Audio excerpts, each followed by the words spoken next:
all beings be happy. May all beings be healthy. May all beings be free from harm. May all beings love life. May all beings awaken. Welcome to another Cuke Audio podcast. Brief memory. I pray that you and yours are safe and comfortable, able to get out and do whatever it is you want within the limitations of the universal precept of do as little harm as possible. So today I got a couple of memories and a poem from Al Tribe, who sent them January 7th, 2012. He says, to Shosan memories. That's the ceremony where, we did it at the end of session, where the student goes up and asks the abbot, or the person who led the session, a question, or makes a statement or something. And so I asked, is there any way to avoid making the same mistake over and over again? Roshi simply said, no.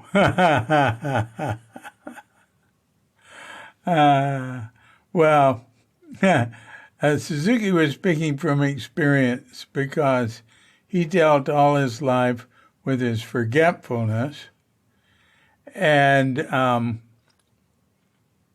that was much less of a problem whenever he had people really taking care of him, which is pretty much what happened at Zen Center. It didn't matter much then. And with anger, is like explosive little moments of anger. We didn't have a great deal of that. He did most of that when he was younger, so that did improve. But he talked about how, certain tendencies are very hard to get rid of. And he said, really, we're not on a self-help trip. We're trying to,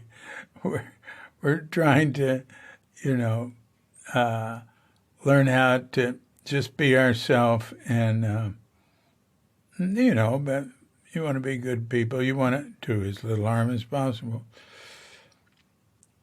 So here's Al's second one.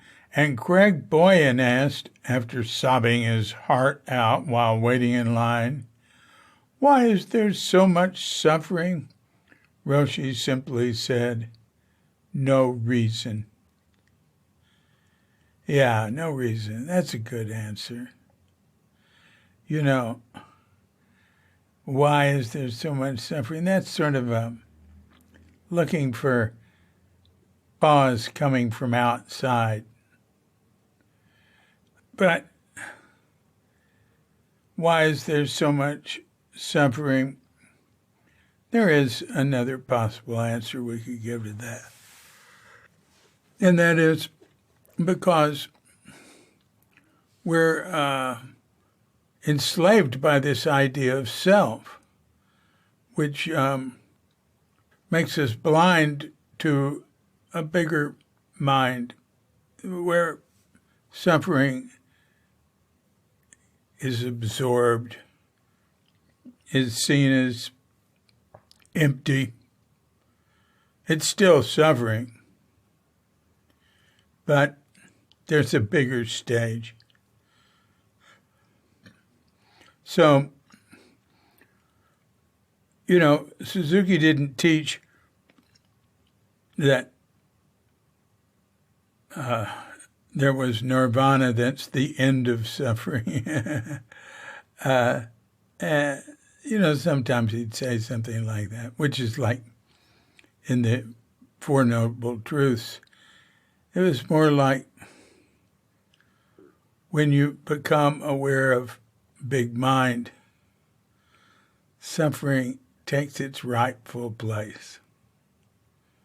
And we're not overwhelmed with it. He would say, the mystery of life is that you only get as much problems or as much suffering as you can deal with.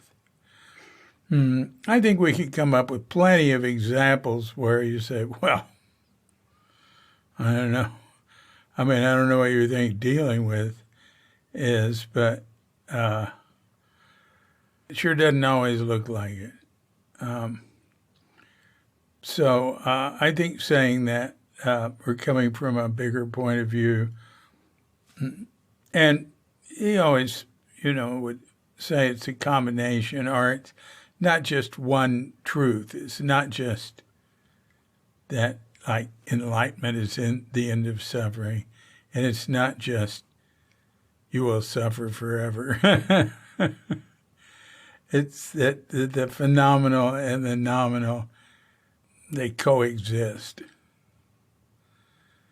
And but if one is not aware of the nominal, the phenomenal definitely can be overwhelming and something that is way too much to deal with.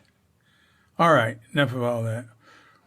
Now, Al went on to say, I feel sad that I don't have more specific memories, but the feeling is there, powerful as ever. During the last practice period, we all went to the ashes site on the 40th anniversary of Suzuki's death. Everyone had an opportunity to say something. My offering. So Al was there when Suzuki was there, and look, here he is, 40 years later. 40 years after Suzuki died, that's 2011. Al went on to become a priest, I'm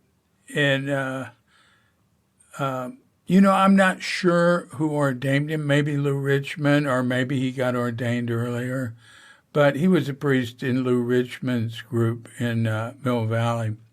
And then he sadly died some years ago. And that's too bad. I used to enjoy seeing him and his wife, Carol, at when Katrinka and I were in San Rafael for 2 years before we came here to Bali, and we'd see him at there were a few little sitting groups around there. There was one, I think it was on, maybe Wednesday morning at a church.